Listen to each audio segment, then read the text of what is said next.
Welcome to In the Studio. Today we are in with the Chief Physical Planner, Dr. Genora Joseph, who recently took over the leadership of the Physical Planning Division. And so we thought it was as good a time as any to find out about the organization's mandate and its role in the overall development of Dominica. Dr. Joseph, hello and welcome to In the Studio. Oh, thank you, Dionne, for inviting me here today. And I do look forward to an very engaging conversation about the Physical Planning Division and my role at the division and our role as an organization charged with very serious aspects of the development of Dominica. So how have you settled into this new role, and at the same time give us a synopsis of your responsibilities there? Well, to be honest, it has been a very busy settlement period. So I believe I'm being completely honest when I say I hit the ground running. Because physical planning, the action never stops at physical planning. So it was very much coming in and immediately starting to work and to produce at physical planning. We are at an interesting crossroad in the evolution of the organization. I think many people see the Physical Planning Division as an organization that is charged with approving plans. But here we are as an organization who has a very serious role to play in the development of a resilient Dominica. You hit the nail on the head when you say that we think of the planning division as approving house plans and, for commercial property and the like, but certainly as the body that approves plans. So tell us, what exactly do you guys do over there? What areas does the planning division cover? Right. So physical planning. So at physical planning, the approval of plans is one of the tasks that we undertake. So we do approve developments. That would be house developments, commercial, industrial, quarrying as well falls under our mandate. So part of our role is approving plans for any type of development. But what we also do is we are also responsible for the land use administration of the land use policy of Dominica and ensuring that various land uses throughout the island are compatible. We are also responsible for looking at the natural hazard susceptibility of the island on a whole and ensuring that developments sit in areas that have as low a possibility of natural hazard risk as possible. And where that cannot be completely mitigated, the risk of natural hazards, we have to ensure that there are appropriate measures in place to reduce the susceptibility of any given development to natural hazards. And you mentioned the risk of natural hazards, and one wonders, why is approval from a planning division necessary? Why isn't it that a citizen can simply decide, why can't I build this structure on my property? It belongs to me. Why is it necessary to go through the planning division? That is a very important question to ask and also an important question to answer. And I mean, a lot of people see in terms of private developments and even commercial developments to a certain extent, people see it as a very, personal process. They feel that I want to build a house. It's my dream home. I've aspired to do this for a long time. I don't see why I have to go through this layer of red tape. No, what we have to bear in mind is that Dominica belongs to all of us. And we have to ensure that the use of its resources, the use of its limited land space, is done in a way that ensures that future generations have access to these very same resources and the very same land. And we also have to ensure, because we know that we are the nature island of the Caribbean and our ecotourism industry, it plays a very important role in our economy. We have to ensure that any developments that we approve, that these developments are mindful of the environmental integrity and they take into consideration any impacts they may have on the environment and they seek to mitigate these impacts. So from a very simple case as a domestic building to an industrial development, we have to ensure that the development itself fits into the land use policy for the area. So this is why we have to look at every single plan for these types of developments to ensure that residential buildings are being constructed in residential areas. Similarly, industrial buildings are being constructed in industrial areas. So this is a very important aspect of the approval process, ensuring land use compatibility, ensuring that existing structures, existing developments do not interfere with the proposed development. So we do have issues where developers complain about encroachment on their property boundaries. So part of the role of physical planning is to ensure that in a development there is allowance for setbacks from the boundary to ensure that this scenario does not arise where we have issues with encroachment. Does the physical planning division, at least in principle, have a say or should have a say in every single structure that goes up in Dominica? Well, in terms of having a say in structures, we do have, by and large, we have a say in practically every structure that goes up. There are exceptions to the rule, for instance, on agricultural lots. So for lots for agricultural development, in the case of, say, a simple shed being constructed to facilitate the use of that agricultural lot, that is not something that we would necessarily regulate. But in terms of developments for housing and commercial and so on, we do get involved in that process. Do you find that by and large people cooperate with the planning division, or do you have difficulty with getting people to conform? Well, we have seen, and I would say there's been an increase in the uptake of physical planning advice. So we have more of an engagement in the physical planning process. So people more and more are seeking to engage the division in the construction of their developments and so on. And I think that is stemming from a realization post-Hurricane Maria that, you know, the planning process is very important. It ensures that development has taken the necessary considerations to reduce the susceptibility of the development to natural hazard damage. So we do find that people are becoming more mindful of the need to build better and to build stronger. But we do have problems. We do have issues with compliance. We have issues where people, they build or they apply for planning approval for building, and they do not build according to the specifications. Now, what we say is that when you send your plans into the physical planning division and we approve them, it is an agreement between yourself and the division that what we have approved is what you intend to build.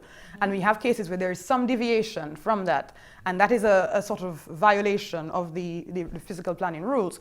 So we do have cases of non-compliance. We have cases of developers not being mindful of the environmental measures they need to put in place to safeguard the environment from degradation.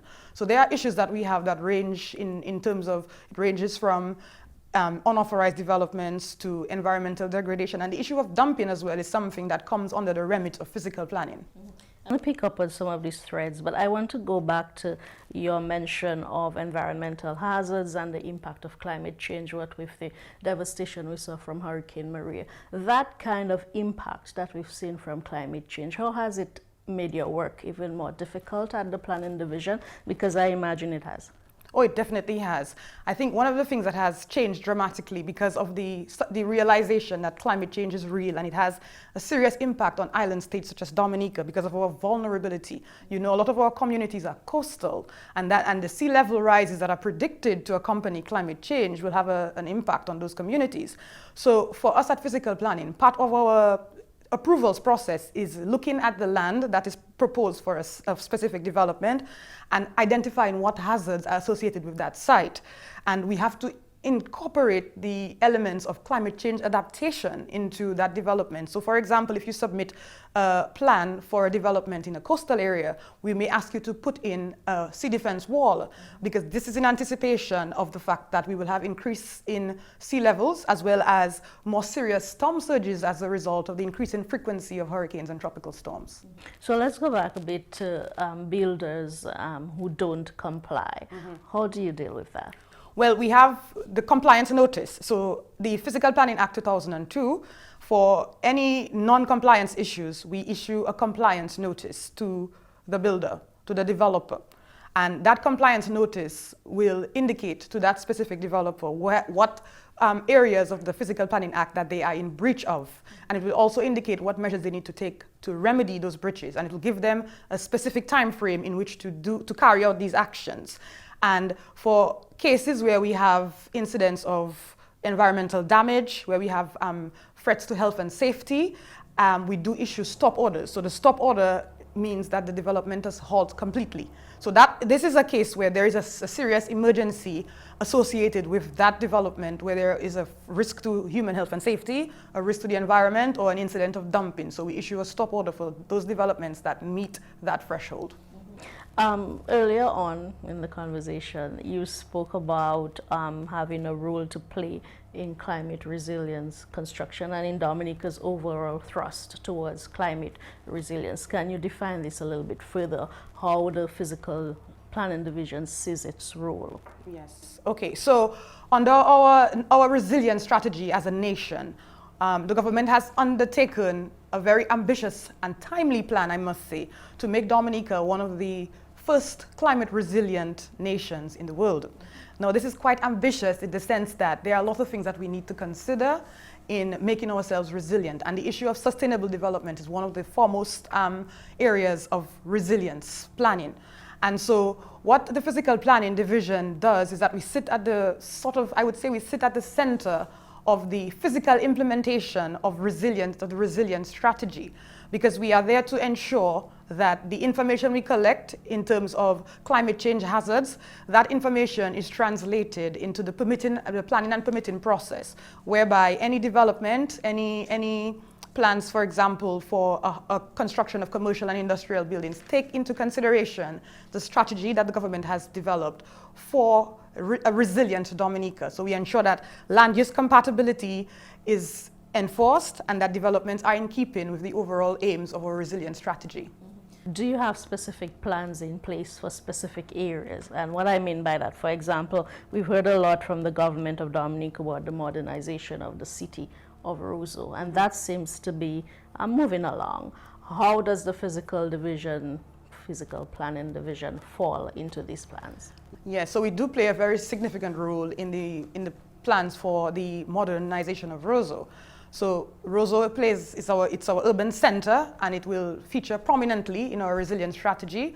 And the Roseau also has a very unique character. So we are there as the organization responsible for the management of the physical development, the planning of Roseau. So we are there to ensure that the city of Roseau develops not only in a sustainable way, but also that we preserve elements of our historic architecture. So that is something that we do take into consideration in our decision making at physical planning. Now, in terms of other development plans, for example, for the Portsmouth area, we have a development plan for the Portsmouth area in the north, and that development plan has designated parts of the north as tourism areas for tourism. And you can see some of the fruits of that designation, for example, the Kempinski Resort and Casino, Anichi Resort, Secret Bay Development, and so on. And another area of, another example of a development area in Dominica is the Jimmet area, where we have residential developments. So we do have various development plans in place for Dominica, and the idea is that we can have a very targeted approach to development, because we do recognize that our island, by virtue of its topography, by virtue of its natural assets, there is limited land available for spatial development. So we have to be very careful about how we designate the land that we have available and how we monitor and permit development in our available land space. Okay, so you have these development plans in place. Yes. How hands-on then are you in seeing them go forward? Okay. And the implementation process? Yes.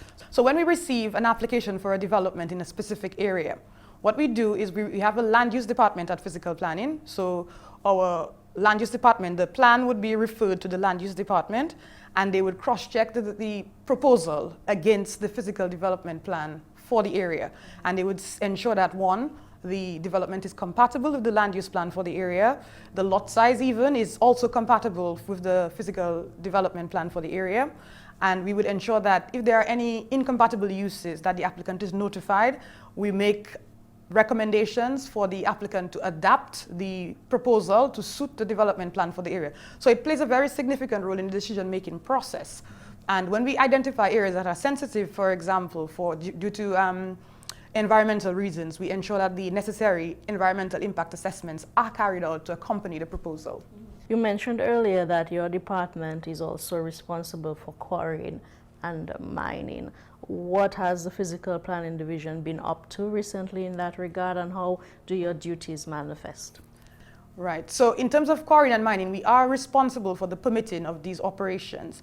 And what I can say about our quarrying and mining legislation in Dominica, they are in need of some review. We have the Mines and Minerals Act of 1996, and we do have a quarry bill, which is currently on the review. And we do have need to strengthen the legislation as it relates to quarrying and mining in Dominica. Now, working with what we do have at physical planning, we regulate the operations of quarries and mining works, and we do have a quarry monitoring team, which is comprised of physical planning team members, and we have representation from environmental health, We have a representation from the Fisheries Division, Forestry and Wildlife. So this group would be responsible for visiting the quarries and mines at regular intervals to ensure that any terms of approval for a quarry operation are adhered to. And they would also identify any problems that arise that may have implications for the quarrying license that has been granted to the operator. I'm getting that the Physical Planning Division has a lot of power, really, in terms of construction and quarrying and mining activity and that kind of thing. And really, you cover quite a few bases. So I'm wondering, you're new to the department. What are some of the areas you've identified for immediate attention? For example, you mentioned the need for review of legislation. What other areas are you looking at in terms of improvement? Yes. So I would say, you said that we have a lot of power. I would say it in a different way. I would say we have a lot of responsibility.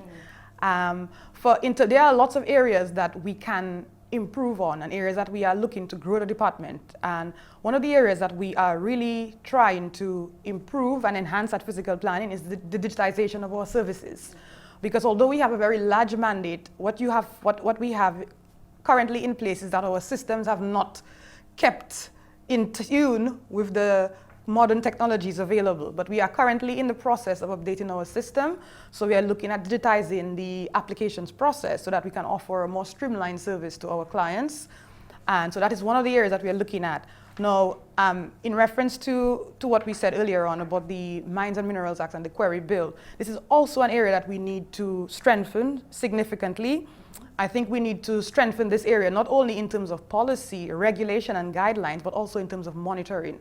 And I think one of the things that we need to do is that when we go out and we do monitoring, there is a need to collect data that we need to use for evaluation to see how well our systems are working so that we can make improvements in future and we can identify areas where there are lapses and so on. So I think these are areas that we are looking at improving in.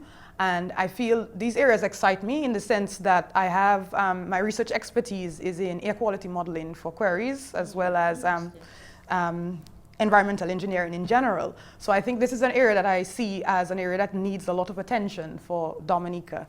And I'm quite excited to be in a position where I can contribute to this area.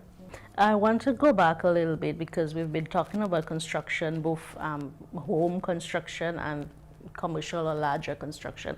Let's go through the basic procedures that are in place, first at the personal level and for larger structures. What are the procedures that potential builders should follow? Yes, so the first phase is, I would say that I would advise any applicant, any prospective applicant to start with, the planning process should start with you knowing exactly what you want and where you want to situate your development.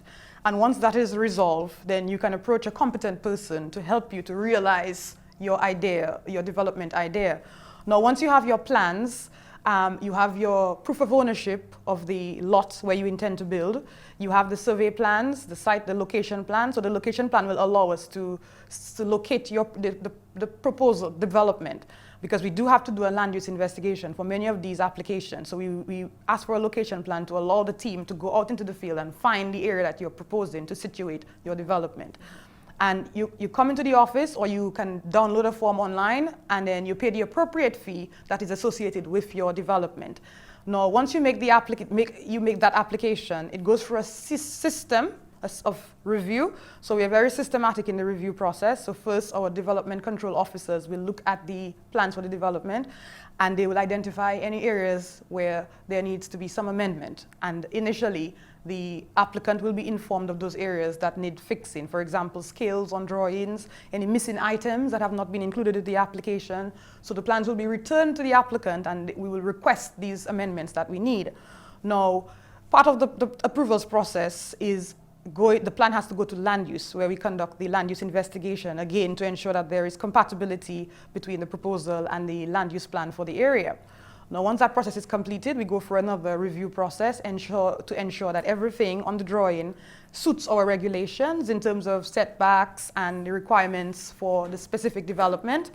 And once that is done, then we can forward the plans to our technical committee. So the decision-making process consists of a set of professionals who come together at a meeting to determine whether or not an approval has met all the requirements for the go-ahead from planning. So we have engineers, architects, we have experts from the Ministry of Agriculture, Environmental Health, Land and Surveys. All of these people are represented on our technical committee panel, and these will be the ones to issue the decision. And I, as the chief physical planner, will send out a letter with my signature saying that your development has been approved. When you say development, when we hear the word development, we think of grand structures. Let's start first. When I'm building my home, yes. Do I have to go through this very in-depth process? Yes, your home is also considered a development, because in the Physical Planning Act 2002, a development is any change to the land. So anything that you put on the land that changes the land that you're putting it on is considered a development. It's interesting when you mentioned all the people who sit on that final panel, environmentalists, agriculturists, etc. So all these people weigh in on every development. Yes, because as you know, a development consists of multiple aspects. So you're building your house, but the house will entail an architectural layout. So the architects will ensure that the layout meets the architectural guidelines. So you have enough ventilation, your floor spaces are sufficient, your bathroom configuration is okay, your electricals and your plumbing are all right. Now you have the engineers who will look at your structural details to ensure that your beams, your columns, your slabs can support the loads that will be associated with your building. And then you also have environmental health who will look to ensure that your sewage system and your waste disposal systems are suitable for the area that you are planning to put your development in. And we hear concerns often from potential builders that this process takes so long. So this kind of explains why. Yes. But do you agree that it takes long sometimes? And if so, how do you plan to address that? The Physical Planning Act allows for 4 months to determine the application. Now, an application is considered complete once all the amendments that have been submitted to the applicant for review are completed. Now, once this happens, if for developments that are straightforward and do not have any tricky issues associated with them, the approvals process can be as short as 6 weeks. But we do find that in some instances we have cases where we need to solicit the advice of external agencies. So we will have to send a copy of your plans, for example, to the fire services to ensure that the fire safety has been taken into consideration in the design. We will need to send it again to environmental health because for some sites there might be issues with the soil and its permeability to allow the proper disposal of sewage. And in some areas, for example, in the Mont Daniel area, we have to consider the flight path for Canefield Airport. So there will be also some consultation with Land and Surveys. So these various consultations can take time, and each time we have a response from these agencies, there might be more amendments issued to the applicant. And I can understand that some people find it frustrating, but we have to do a very thorough job of ensuring that all these developments meet not just the current standards, but we are looking at ensuring that everything that we approve fits into the overall framework of resilience. So we want to ensure that even if you have a development near a river and during the dry season there is hardly any water, and at normal times the water levels do not rise, we want to ensure that in the case of a hurricane or a heavy rainfall event, that the development has taken into account the fact that the river might overflow. So these are things that we have to think about. So some of the things that the applicant may not necessarily consider, as a physical planning division with the necessary technical tools at our disposal, we have to factor these into the decision-making process as well.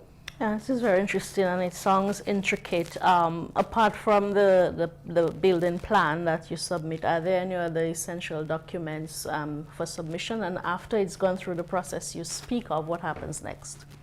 Well, it depends on the development. So for larger developments, for example, hotels in excess of 12 rooms, developments in sensitive areas, various types of industry, we would require as well an environmental impact assessment. So that assessment would look at the development and how it impacts the environment, how susceptible it is to climate change hazards and natural hazards.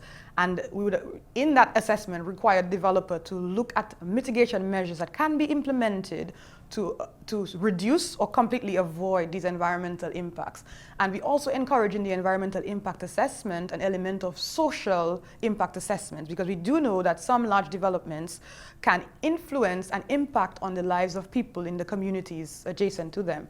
So the environmental impact assessment is one way of ensuring that our corporate citizens who plan on conducting large developments are taking account of communities and the impacts that development may have on the communities and their livelihoods. You speak of environmental impact assessments, and that brings my mind to the fact that this government has undertaken several major projects, and we hear of plans to construct an international airport. How does the physical planning division factor in at that level? Right. So in terms of the international airport, it's a very big undertaking, and we would be involved in not only in the whole approvals process and so on. What we would also be involved in is in also regulating land use around the area, because we do know that airports are associated with exclusion zones because of so what we have the aerial cone around an airport. So we want to ensure that the aerial cone is obstruction free. So physical planning would be involved in ensuring that there are no encroachments in this exclusion zone. And so that is a very significant aspect of ensuring that an international airport meets regulations. So that is one of the major roles that we would play in the development of that infrastructure project. As we wind down, Dr. Joseph, what would you want to leave our viewers with in terms of some of the major takeaways you want them to live with about the physical planning division, its role, its responsibilities? Yes, okay. So one of the things that I would like people to recognize about physical planning is that we are not there to impede development. We are there to encourage development, but to ensure that development fits into the wider framework of sustainability. We know that Dominica belongs to all of us, its resources belongs to all of us, so we are here as a physical planning division to ensure that sustainability underpins a lot of our decisions. And we want people to engage with the physical planning process, because not only will we ensure that your development fits into the wider framework of sustainability, we will also ensure that your safety is taken into consideration. For example, your building is designed in such a way that you can be assured that it will perform well during a hurricane or an earthquake. So we are there as well as an agency that ensures there are sufficient safeguards in construction and development for the people who occupy these developments. All right. Now we know in the recent weeks you've been involved in some activity down at Layu, and this is an invitation for you to return very soon to In the Studio, where we can talk about some of that in detail. I hope you're open to that. Well, yes, I'm quite open to coming back and having a bit of a discussion with you about Layu. I think it will give a good opportunity for us to talk about environmental responsibility and protection of our environment. So I do look forward to coming back with you in the studio and having that discussion. So thank you so much for being with us today, and thank you so much for joining us as we spoke with Dr. Genora Joseph, the Chief Physical Planner at the Physical Planning Division. We look forward to sitting down with her again soon for further discussion. Thank you for viewing.